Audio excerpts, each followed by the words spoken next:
ये बात से ये स्पष्ट हो जाते कि जहाँ कहीं भी भगवान के कथा के गायन होते, गुणानुवाद होते, समस्त देवी देवता के आगमन होते। आज भी आपके पावन भरा धाम खमरिया में समग्र देवी देवता, समग्र तीर्थ और समग्र पवित्र नदियां मन के आगमन हो चुके हैं दीदी। और ये बात मैंने कहा था, ये हमारे धर्म ग्रंथ के कहना है। अत्रैव गंगा च यमुना गोदावरी सिंधु सरस्वती च सर्वाणि तीर्थानि बसंती यत्र तत्रो चितो द्वारे हरि कथा प्रसंग।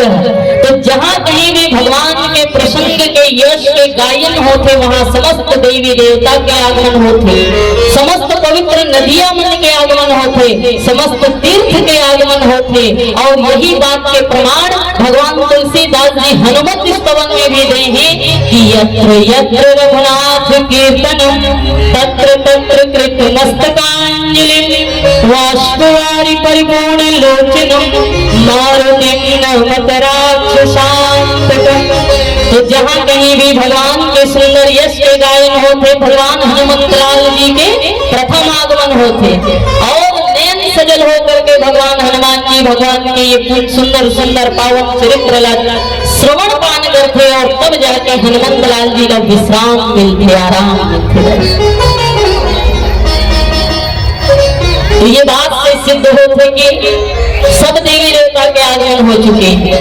आई मतलब विश्राम कब में ही जब रामचरित्र मानस रूपी सरोवर में डुबकी लगाई, स्नान करी।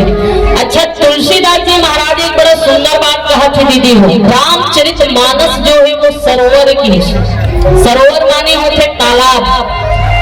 लेकिन भगवान वाल्मीकि जी द्वारा रचित रामायण या राम धन अयन, भगवान राम के मंदिर की, अयन मतलब निवास स्थान, और जहाँ भगवान के निवास हो वो मंदिर ही कहे जाते, घर कहे जाते हैं ना। तो रामायण जो है वो भगवान राम के मंदिर है और रामचरितमानस जो है वो सरोवर है, तालाब है। अब ये दोनों में अंतर का है, तो अंतर मात्र इतना से है कि सरोवर में हम सब, तालाब में हम सब पवित्र हो कर जाते और मंदिर में पवित्र हो करके जाते है ना। तालाब में हम सब पवित्र हो कर जाते और पवित्र होए के बाद हम मंदिर में प्रवेश पाते। तो रामचरित मानस रूपी सरोवर में स्नान करने के पश्चात भगवान के आदर्श चरित्र गुणानुवाद सुन करके जीवन में अनुकरण करने के बाद जब जीवन पवित्र हो जाते तो भगवान के घर रूपी मंदिर में प्रवेश प्राप्त होते। अर्थात बिना पवित्रता के, मन की मलिनता दूर किए बिना भगवान के मंदिर में प्रवेश पाना संभव है। भगवान के मंदिर में अगर प्रवेश पाना है तो तन के गंदगी ले जैसे दूर करे बर हम तालाब में जाते है ना। अच्छा, आप मन से एक प्रश्न पूछना है दीदी हो, आप मन रोज भगवान के मंदिर जाते, पूजा पाठ करते, जो भी करते, तो मंदिर हम सब जाथन का बार कौन कौन जानते? हम सब मंदिर का बार जाते हैं दीदी हो, आप मन से बात करते नहीं मालूम? कितना विडंबना की बात है, बताओ। हम रोज मंदिर जाते हैं, एक लोटा जल सारी समस्या का हल, और हमें मालूम नहीं है कि हम मंदिर काबर जाते हैं। कोई भी धर्मी अगर आप लोग पूछे कि हिंदू मना रोज मंदिर जाते हो, तुम मंदिर जाते हो, काबर जाते हो, तो क्या जवाब दूं? ध्यान दे करके सुनो कि हम सब मंदिर जाते हैं काबर। जैसे ये तन के गंदगी दूर करे बर हम तालाब में जाते हैं, वैसे ही मन के गंदगी दूर करे बर हम भगवान के मंदिर में जाते हैं दीदी। तन के गंदगी दूर करे बर सरोवर में जाते हैं, वैसे ही मन के गंदगी दूर करे बर हम भगवान के मंदिर में जाते हैं। अच्छा, भगवान के मंदिर में जाकर के आप सब भगवान के ऊपर फूल भी चढ़ाते है ना। फूल चढ़ाए के पीछे आखिर उद्देश्य क्या है, एक पीछे आध्यात्मिक कारण का है। भगवान में फूल काबर चढ़ाए जाते हैं, ये लोग जरूर जानना चाहिए। अब नहीं जाना भगवान के ऊपर फूल काबर चढ़ाए जाते हैं? अब कारण जाने बिना अगर पूजा करते हो तो अगर कोई फल नहीं मिलने वाला है। फूल के दूसरा पर्यायवाची सुमन होते, क्या होते? सुमन, सुमने होते सुंदर और मन मने होते अंतःकरण। तो हम भगवान का सुमन चढ़ाते हुए, फूल चढ़ाते हुए ये प्रार्थना करथन कि हे भगवान, ये सुमन चढ़ाते हुए हम आपसे यही भाव रखथन कि हम सर्व भी सुंदर मन की प्राप्ति हो, निर्विकार निश्चल विकार रहित मन की प्राप्ति हो, सुंदर पवित्र मन की प्राप्ति हो, ये उद्देश्य लेकर के हम भगवान में फूल चढ़ाते। अच्छा, भगवान करो नारियल भी फोड़थन, है ना? भगवान के पास मंदिर में जाथन तो नारियल भी फोड़थन। अब नारियल क्या बार फोड़े जाते? देखो, हमारे हिंदू धर्म में कोई भी विधि विधान करो, पूजा अनुष्ठान होते ना, एक पीछे बहुत गहरा कारण है। जानकारी के अभाव होने के कारण हमन ला विधर्मी में हमारे ऊपर आवाज उठाते। इसलिए अपन हिंदू धर्म के जो नियम है, संयम है, विधि है, ये सब के ज्ञान होना चाहिए। भगवान के सामने हम नारियल फोड़थन। नारियल फोड़े के पीछे उद्देश्य ये है कि हे परमात्मा, जैसे हम ये नारियल के टुकड़ा टुकड़ा करथन, वैसे ही हमारे हृदय में जो अभिमान की वृत्ति है, वो अभिमान के आप टुकड़ा टुकड़ा करो, मतलब क्षय करो। जैसे हम ये नारियल का तोड़ा थन, वैसे हमारे हृदय के अभिमान का आप तोड़ो, हमारे हृदय में जो अभिमान की वृत्ति है। अब देखो, ये संसार में समस्त शत्रु जीते जा सकते, परंतु अभिमान एक ऐसे शत्रु है जिन्हें जीत पाना किसी के बस के बात नहीं जीते। ये धरातल में अभिमान न जीते में सामर्थ्यवान केवल और केवल भगवान है। आप समग्र श्रीमद् रामचरितमानस देख लेना, मानस जी में जितना भी अभिमान की वृत्ति बताएगी, वो समस्त अभिमान के प्रतीक जो है अगर मर्दन भगवान राम जी के द्वारा ही हुए। जैसे सात्विक अभिमान के प्रतीक भगवान परशुराम ने बताए गए, और परशुराम जी के जीवन के अभिमान के मर्दन कौन करी? भगवान राम। राजसिक अभिमान के प्रतीक बाली बताए गए हैं, और बाली के मर्दन काकर द्वारा हुए? भगवान राम। तामसिक अभिमान की वृत्ति कुंभकर्ण बताई गई, और कुंभकर्ण के मर्दन काकर द्वारा हुई? भगवान श्री राम। तो ये धरातल में अभिमान न जीते में सामर्थ्यवान केवल और केवल भगवान है। भगवान के अलावा दूसरा कोई सामर्थ्यवान पात्र ही नहीं है जो अभिमान न जीत सके। काम व वैराग्य के द्वारा जीते जा सकते, लोभ व दान के द्वारा जीते जा सकते, पाप व पुण्य के द्वारा जीते जा सकते, क्रोध व शांति के द्वारा जीते जा सकते, अधर्म व धर्म के द्वारा जीते जा सकते, पर अभिमान एक ऐसे शत्रु है जिन्हें जीत पाना नामुमकिन है। इसीलिए वो संत महापुरुष मन कहेगा कि जिंदगी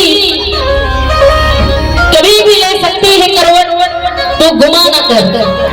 जिंदगी कभी भी ले सकती है करवट, तो गुमा न कर।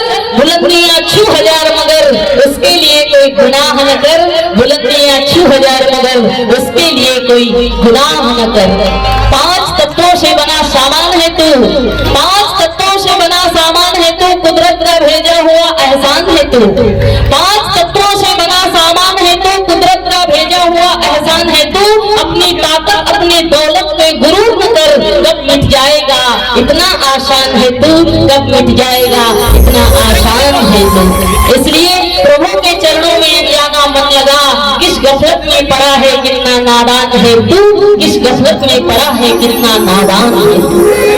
तो हम भगवान के सामने नारियल तोड़कर अभिमान के निवृत्ति के लिए कि हमारे जीवन से अभिमान टूट जाए।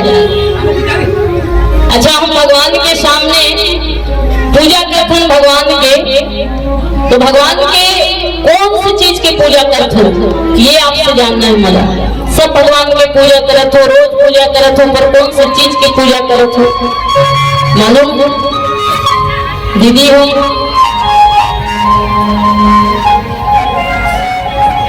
तो हम भगवान के मंदिर में जाथन, भगवान को पुष्प अर्पण करथन, भगवान के सामने नारियल तोड़थन, भगवान के सामने दीप प्रज्वलित करथन, दीपक जला करके ये प्रार्थना करथन कि हे भगवान, जैसे ये दीपक के रोशनी से सकल जगत रोशन हो थे, ऐसे ही हमारे अंतःकरण में ज्ञान के रोशनी आप प्रतिस्फुटित करो और हमारे जीवन के अज्ञानता दूर करो। इसलिए हम दीप जलाते ताकि हमारे अंतःकरण में जो ज्ञानता है वो विनष्ट हो जाए और ज्ञान की रोशनी प्रज्वलित हो जाए। इसलिए हम दीपक जलाते।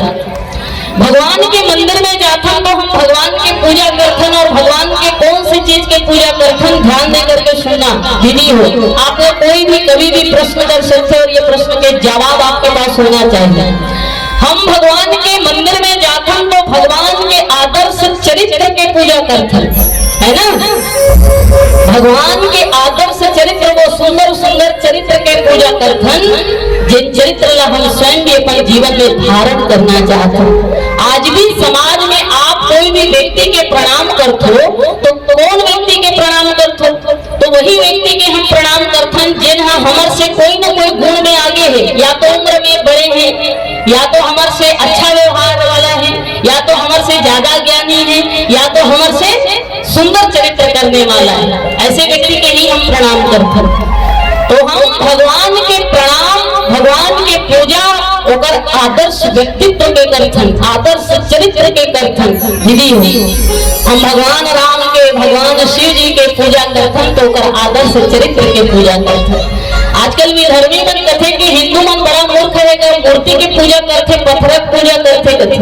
और ये कहने वाला मतलब मैं निवेदन करके बता देना चाहता हूँ, हम पत्थर के पूजा करते अच्छा बात है। कम से कम हम पत्थर के पूजा करते हुए भी हमारे जीवन में अगर संस्कार परिलक्षित होते, हमारे जीवन में अगर संस्कार के प्रादुर्भाव होते, हमारे जीवन में अगर श्रद्धा के भाव अंकुरित होते, तो हमरा वो पत्थर के सामने झुके में कोई दिक्कत नहीं। अगर पत्थर के सामने झुके से भी जीवन सच्चरित्र होते, संस्कार युक्त बनते, तो झुके का दिक्कत है। और हम कोई पत्थर के पूजा नहीं करन, वो पत्थर में जेकर प्रतिमूर्ति बने हुए हैं, वो प्रतिमूर्ति के आदर्श चरित्र के पूजा करथन, आदर्श व्यक्तित्व के पूजा करथन, पत्थर की पूजा नहीं करथन। ये जानकारी जाने बिना आवाज उठाना अच्छा बात नहीं।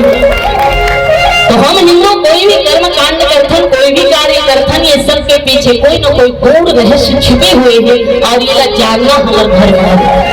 तो मैं बात यही कहत रहे हूँ कि रामचरित्र मानस जो है सरोवर है, रामायण जो है वो मंदिर है, और रामचरित्र मानस रूपी सरोवर में स्नान करने के बाद ही मंदिर रूपी रामायण में हम सब प्रवेश प्राप्त होगी। और ऐसे रामचरित्र मानस में डुबकी लगाने के बाद ही समग्र देवी देवता के जो है थकान दूर हो जाता है। वो आदर्श चरित्र है भगवान राम के। अच्छा, भगवान रामचंद्र जी इतना चरित्रवान है, लेकर पीछे कारण क्या है मालूम है? भगवान रामचंद्र जी इतना ज्यादा चरित्रवान है, इधर पीछे कारण है उधर आदर्श माता, क्योंकि महतारी होकर आदर्शवान है, चरित्रवान है। अब माता कौशल्या के चरित्र कैसे आदर्श है, चर्चा कर दो एक बहुत सुंदर भजन के बाद। बोलो श्यावर रामचंद्र की।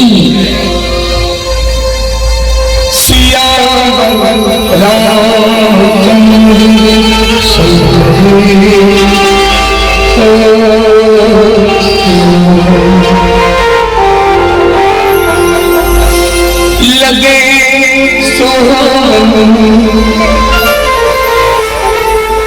ये लगे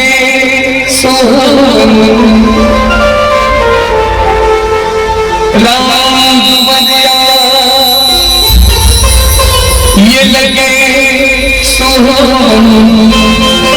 राम बजिया, पवन चले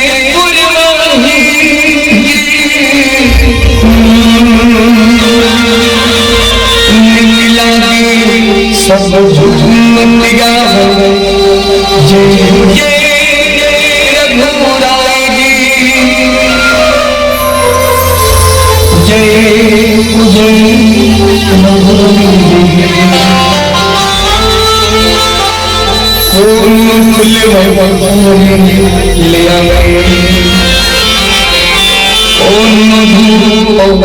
अगर जलाए लगे राम दरबार दीदी, लगे राम दरबार अगा भैया, सिया राम लगा ये गाँव अयोध्या जय जय राम सिया राम सिया राम।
हाथी घोड़ा पालकी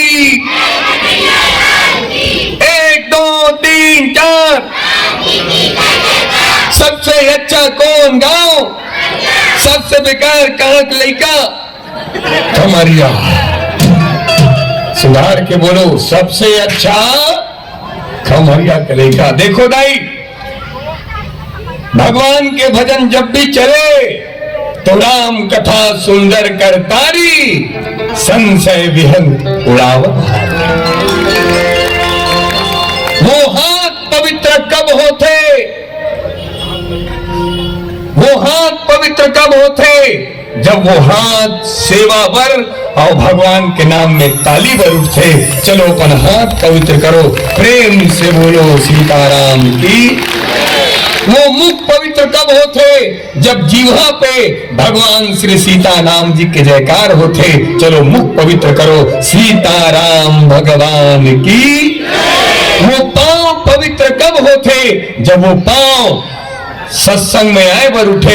एक निवेदन करो आपके हाथ पवित्र होगे आपके जीवा पवित्र होगे यहाँ तक कि आपके पांव पवित्र होगे। जो आप राम कथा में आए हो आपके चरण कमल सागर प्रणाम करत हो स्वीकार करो। चरण कमल प्रणाम करत हो स्वीकार करो। आज दुनिया में हर आदमी अपन समय केवल काम ला देवत है। धन्य हो आप सब जिन अपन कीमती समय भगवान राम ला देवत हो। भगवान राम ला देवत हो। आप जैसे भगवान राम ला समय देवत हो भगवान बागेश्वर धाम से प्रार्थना है सीताराम से प्रार्थना है तो आप सब लापन समय दे। आप सब लापन समय दे। बहुत अच्छा लगा थे आपके पामंद ए गुड्डू बने बैठने यार पिलवा बने बैठे यार कुर्सी में बैठे लोग बहने बैठे गुड्डू का हाथ हो कुर्सी में बैठ के लोग कैसे बैठे जानो मानो सेप्टिक में बैठे। अरे भाई रामायण में बैठे के बाद तो शांति से नहीं बैठ गए तो कहाँ शांति से बैठ गए। अब होते भाई दुनिया में कई आदमी होते जो रामायण में बैठे के बाद घलोक शांति से चैन से नहीं बैठे। अब एक निवेदन जे नाच मिला राम कथा में शांति नहीं मिली, कथा में बैठे के बाद शांति नहीं मिली, सत्संग में बैठे के बाद चैन नहीं मिली। याद रखना, वो आदमी का वो जिंदगी भर शांति नहीं मिल सके, वो आदमी का वो जिंदगी भर शांति नहीं मिल सके।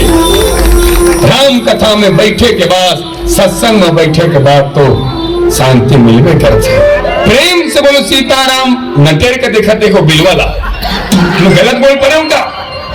चल बता, कुकुर क्या के दिन में बिलवल कहा था, कुकुर क्या के दिन में खुलते बता, नटेर के देखा था 35 दिन कहा था।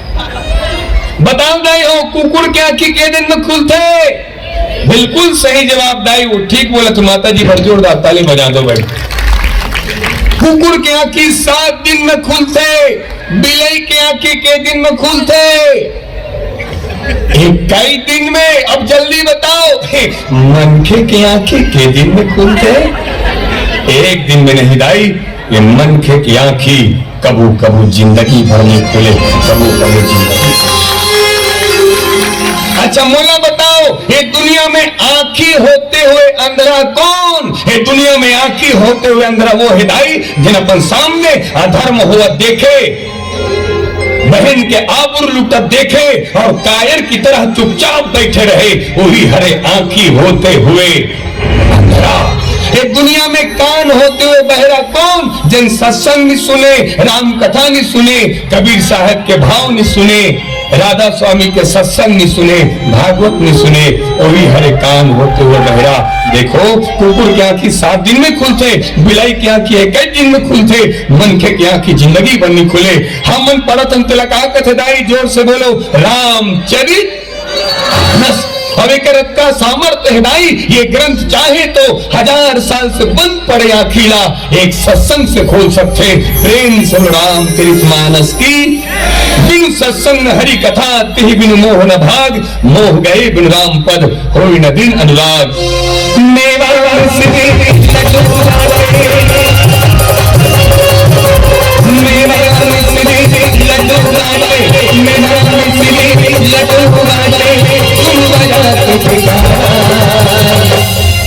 बहुत अच्छा लगा थे पावन धाम। कौन गाँव?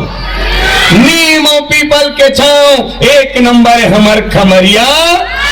ऐसा गांव ला छोड़ के कहा जाऊं, मैं भगवान राम के परत हूं। एक नंबर है हमर खमरिया। कोयली करे कुहू कुहू, कौआ करे, एक नंबर है हमर खमरिया गांव। और सबके व्यवहार सरल, सबो जन बढ़िया है, एक नंबर हमार गांव। गांव के नाम खमरिया है। ये गांव पर एक बात कहे बरजात हो कि मानवता के मन मंदिर में प्रेम का दीप जला दो, करुणा निधान से राम मेरे, खमरिया गांव को स्वर्ग बना दो, खमरिया गांव को स्वर्ग बना दो। बहुत अच्छा लगा थे। आप सब पीखा बैठे हो, उल्टा बोल पड़े। Oh my God, oh my God. P खा के नहीं, खा पी के देखो। पी खा के कहे में सम्मान हा घर जथे, खा पी कहे में सम्मान हा। बहुत अच्छा लगा थे। पी खा के नहीं, खा पी बैठे हो। किस्मत वाले मन कुर्सी में बैठे, हाथ सुनोनी किस्मत वाले मन ला कुर्सी मिलते, अन्यथा जिन कई जन की जिंदगी सिरा गए कुर्सी। आज दुनिया में सबसे ज्यादा लड़ाई का कर्म हुआ थे, बस कुर्सी पर आदमी प्राण छोड़े बर तैयार है, कुर्सी छोड़े बार। लेकिन एक बात, कुर्सी का प्रयोग अगर धर्म के लिए किया जाए तो कुर्सी पर बैठना सार्थक है। कुर्सी का प्रयोग अगर धर्म के लिए किया जाए तो कुर्सी पर बैठना सार्थक है। लेकिन कुर्सी का प्रयोग केवल और केवल अधर्म के लिए किया जाए, राम के विरोध के लिए किया जाए तो कुर्सी पर बैठना निरर्थक है। और आज भी भारत के संसद भवन में कई ऐसे आदमी बैठे हैं कुर्सी में, जो बैठे काबर है केवल और केवल राम के विरोध करे बर, राम के विरोध करे बर। धिक्कार है वो व्यक्ति जो राम से विरोध करता है। राम तो धर्म है, रामो विग्रहवान धर्म। और जिस व्यक्ति के जीवन में, जिस राष्ट्र में धर्म नहीं, वो राष्ट्र कभी आध्यात्मिक रूप से, आर्थिक रूप से तरक्की नहीं कर सकता। राम धर्म है, राम परोपकार है, राम दया है, राम करुणा है, राम सद्गुण है। इस दुनिया में जितने सारे सद्गुण हैं वो राम है। धर्म की, जोरदार बोलो जोरदार, धर्म की, अधर्म का। कितने सुंदर जयकार लगाओ, वो सूर्य बहार, सूर्य बहार, सूर्य विहार, हाँ हाँ वहां तक जाना चाहिए। धर्म की, धर्म का। ओकरे बैठे कुर्सी में, ओकरे मन से बहु मन तो धर्म के नाश करते, कुछ कुछ मन धर्म के नाश हो जाई तो हम सब नाश हो जाबो दाई। धर्म का काला कथे जानथो, ध्यान से सुनो। धर्म मतलब होते मानवता का बहिनी, जोर से बोलो। धर्म मतलब होते इंसानियत का भैया, इंसानियत। धर्म मतलब होते दया, करुणा, परोपकार। ये दुनिया में जितना सद्गुण है ओकर नाम धर्म है। अब बताओ, सबो तरफ मार काट चालू हो जाही तो ना तुम बच पाओ। दुनिया से अगर इंसानियत खत्म हो जाही तो ना तुम रह पाओ ना हम रह पान। ऐसे कि धर्म बचना चाहिए। चलो कोई बात नहीं, सुधार के बोलो। धर्म की, अधर्म का, प्राणियों में, विश्व का, हर हर। बहुत अच्छा लगा थे, सब कुर्सी में बैठे हो एकदम दाई भड़क के कुर्सी वाले मन के तारीफ करा तो बुढ़िया में बैठ के हम का बिगाड़ डरे कहा गाड़ी मत देवे दाई। कुर्सी अगर टूट जही तो कुर्सी पर बैठे आदमी गिर सकते, लेकिन जमीन पर बैठने वाला आदमी कभी गिर नहीं सकता, कभी गिर नहीं सकता। मेरा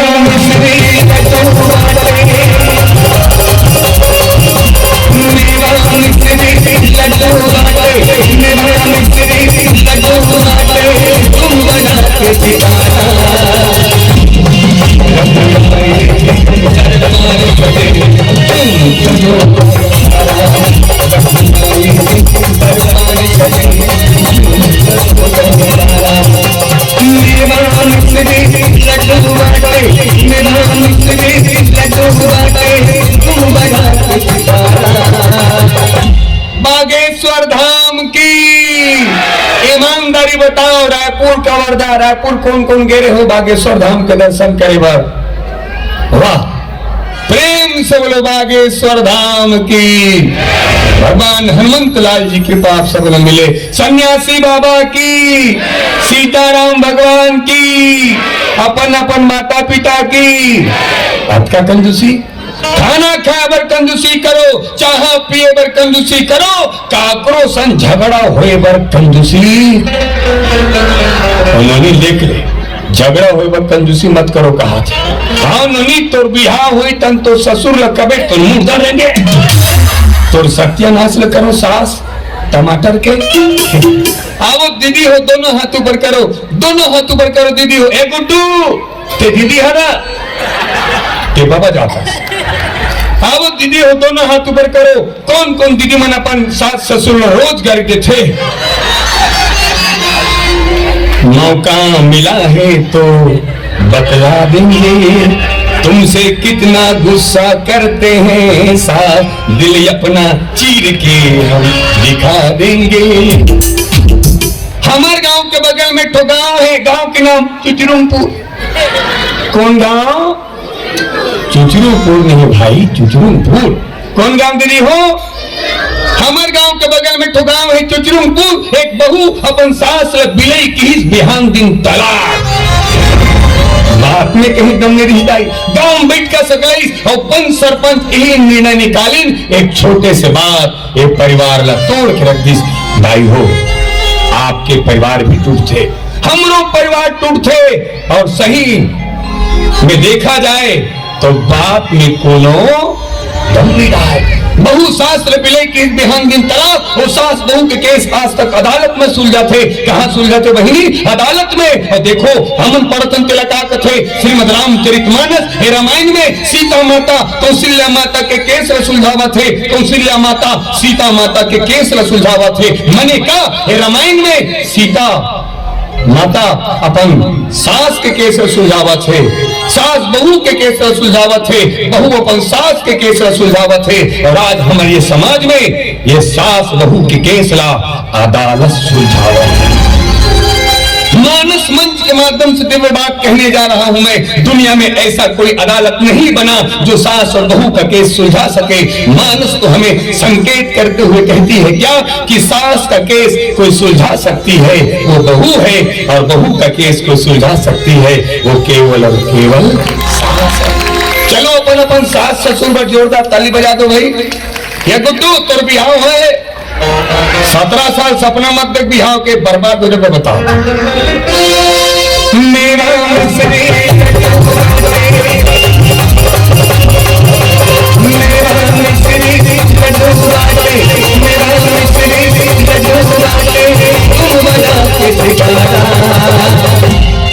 एक बार श्री राकेश धनकर जी पर जोरदार ताली बजना चाहिए। और साथ ही डॉक्टर शंकराचार्य मेडिकल कॉलेज जिकर विशेष योगदान से हमारे भैया का हतरीन हम आपके बीच आए हुए हैं। परम श्रद्धेय डॉक्टर वैभव गुप्ता और डॉक्टर नवीन वर्मा सूजी लगा के वाह कई जन कथे वाह डॉक्टर की जिंदगी एक नंबर भाई, वाह एसी में रथे, वाह कोई चिंता नहीं। लेकिन निवेदन करो डॉक्टर घलुक रोथे, इसने नहीं रोए, तड़प तड़प के रोथे, तड़प तड़प के रोथे। और कैसे का यह मेरी विडंबना है, यह मेरी विडंबना है कि मेरी जीविका दूसरों की बीमारी पर निर्भर करता है। यह मेरी विडंबना है कि मेरी जीविका दूसरों की बीमारी पर निर्भर करता है। लोग बीमार से ग्रसित होते हैं तब मेरे घर का चूल्हा जलता है। लेकिन फिर भी उस परम पिता परमेश्वर को धन्यवाद कि उन्होंने मुझे इस योग्य तो बनाया कि मैं किसी के सुख में न सही किसी के दुख में तो काम आता हूँ, किसी के दुख में तो काम आता हूँ। और सारी दुनिया में लोग केवल सुखों में काम आया करते हैं, दुख में तो कोई बिरला ही साथ देता है। किसी के काम जो आए उसे इंसान कहते हैं, पराया दर्द जो अपनाए उसे ही तो भगवान कहते हैं। भगवान इसीलिए डॉक्टर को धरती का दूसरा भगवान कहा गया है। प्रेम से बोलो डॉक्टर साहब की मेवा मिश्री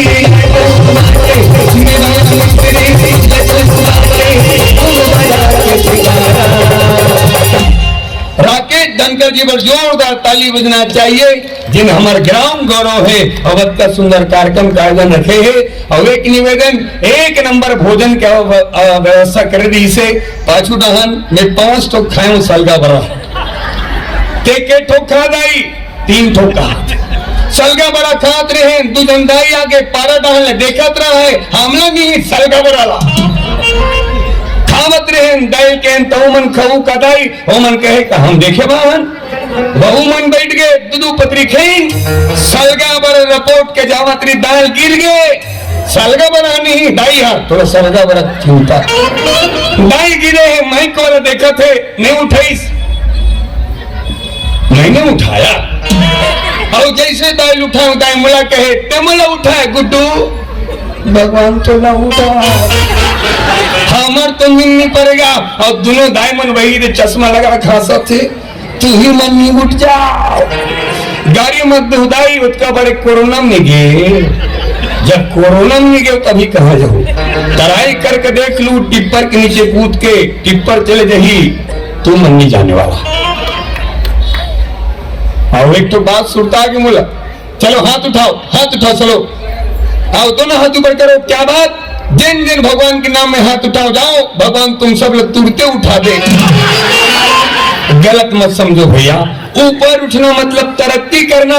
जिले एक बार अटल आवास योजना मिले है बोला और 10 बार मिला हमारा क्या जाएगा सरपंच साहब का जाएगा।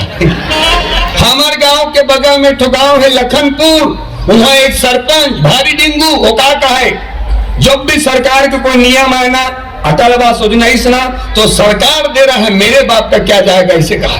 गांव गांव का है सरकार दे रहा है मेरे बाप का क्या जाएगा। सबके अटल आवास योजना डबल टिबल 10 मंजिल बना दी। आखिर में सरकार को पता चली गांव के मन घर में है और सरपंच जेल में। एक जन की ही बाप का चल जिसनी तो का है गांव के लिए अगर मुझे मिटना भी पड़े तो मैं मिटने के लिए तैयार हूँ। भगवान से प्रार्थना है उसने सरपंच हर गांव में मिले काबर ताकि गांव वाले मन अपन घर में रहे। सरपंच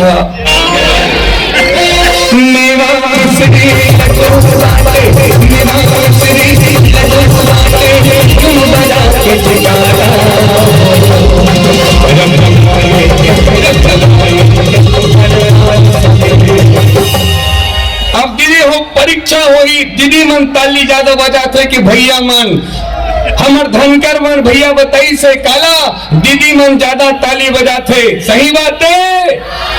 और देखो दा यार तुहन ले ज्यादा भैया मन के ताली बाजी और तुहन ले ज्यादा भैया मन के ताली नहीं बाजी यही जगह भरे समाज में हालांकि नहीं है और नहीं रहती ही चीज की आदमी ज्यादा घमंड रहते हैं। चलो तैयार हो दीदी भैया मन मन बजाओ ताली है गुड्डू ते बाबा जा तस्मत बजा में। चलो दीदी हो ताली बजाओ।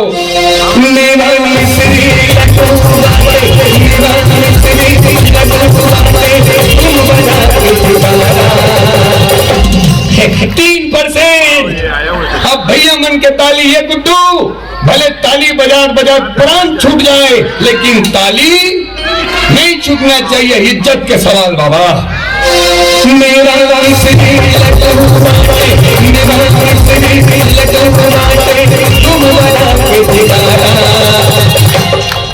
%। दीदी मन जीत गए जोरदार ताली। अच्छा सुनो दीदी तुमन हेमन जानबूझ के ताली कम बजा है काबर ये भैया मन के कहना है का अपनों की खुशी के लिए अगर आदमी को हारना भी पड़े तो हार जाना चाहिए हार जाना चाहिए। चलो सब मिल के ताली बजाओ। अनुज शर्मा जी तक पहुंचना चाहिए। पद्मश्री अनुज शर्मा जी हमारे छत्तीसगढ़ के गौरव तक पहुंचना चाहिए।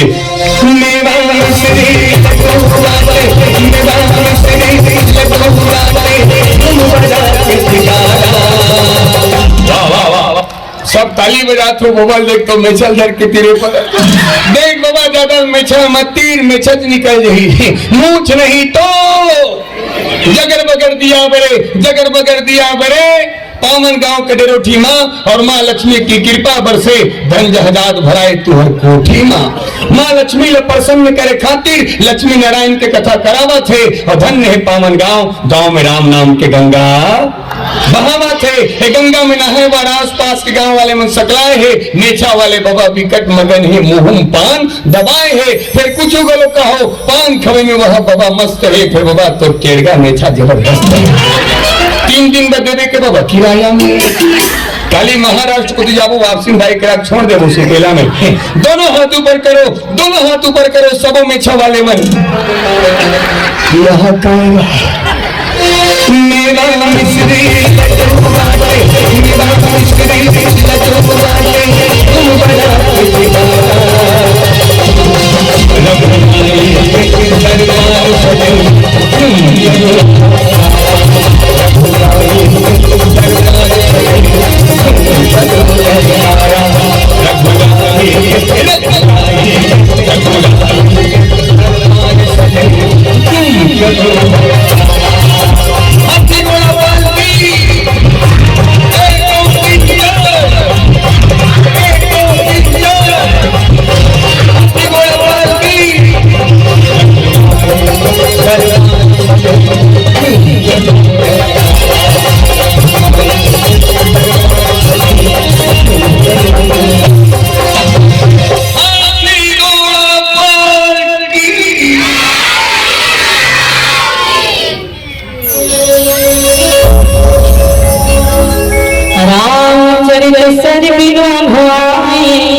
तो भगवान श्री रामचंद्र जी देकर आदर्श व्यक्तित्व के पूजा संपूर्ण धरातल के वासी जो है करते। तो भगवान रामचंद्र जी चरित्रवान हैं आदर्श चरित्र हैं। एकर पीछे श्रेय भगवान श्री राम के माता माँ कौशल्या लगी जाती। काबर के जेकर माता ही आदर्शवान हो, आदर्श चरित्र हो, तो अगर बेटा तो मर्यादित हो ही थी, अगर बेटा तो चरित्रवान हो गई करी, है ना दाई हो। क्योंकि बेटा का संस्कारवान चरित्रवान बनाना ये केवल और केवल माँ के ऊपर निर्भर करता है, पिता के ऊपर भी नहीं, माँ के ऊपर निर्भर करता है। बेटा का अच्छा संस्कार देना ये माँ के ऊपर ही निर्भर करते हैं। विचार करके देखो, जब भगवान श्री रामचंद्र जी महाराज का 14 वर्ष के वनवास हो इसमें दाई हो, तो तपस्वी के वेश धारण करके भगवान रामचंद्र जी माँ कौशल्या से विदा मांगे बरे। कौशल्या माता से कहे कि माँ, मोला पिता महाराज दशरथ की तरफ से 14 वर्ष के वनवास मिले हैं और मैं वनवास जावत हूँ।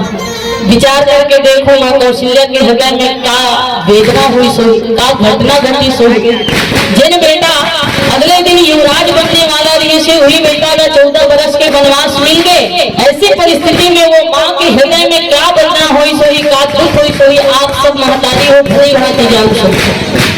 क्योंकि दुनिया में कोई महतारी अपन लड़का पर ऐसे भाव रख ही नहीं सके कि अगर बेटा ऊपर से जुदा हो जाए और कई बरस के लिए वापस ही ना आए, ऐसी परिस्थिति निर्मित हो जाए। बाबर की दीदी हो, माँ तो सबकी माँ होती है, माँ तो सबकी माँ होती है, इस पर मुझे कुछ नहीं कहना। माँ तो सबकी माँ होती है, इस पर मुझे कुछ नहीं कहना, और कहना है तो बस इतना कहना कि मेरी माँ का क्या कहना, मेरी माँ का क्या कहना।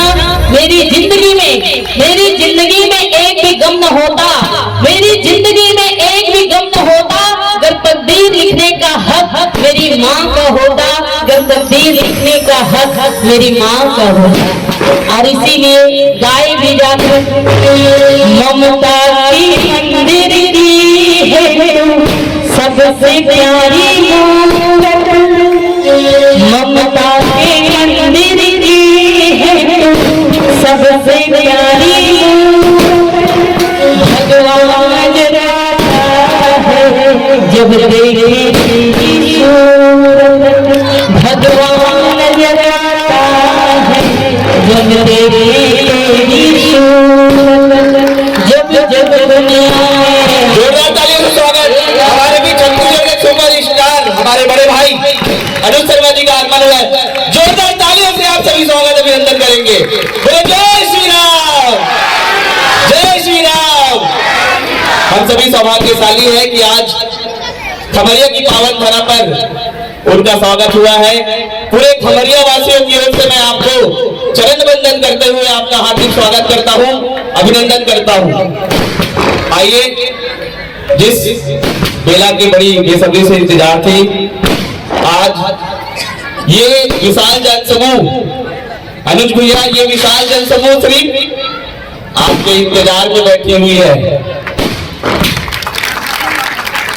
और आइए, आप समस्त अतिथियों से मेरा निवेदन कि महाआरती का कार्यक्रम हम सभी मिलकर संपन्न कराएं। पद्मश्री श्री अनुज शर्मा जी, हमारे लाडले विधायक बड़े भैया विकेश सिंह जी, अनिल शर्मा जी, भाई आकाश मजूमदार जी, डॉक्टर वैभव गुप्ता जी, बड़े भैया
सूर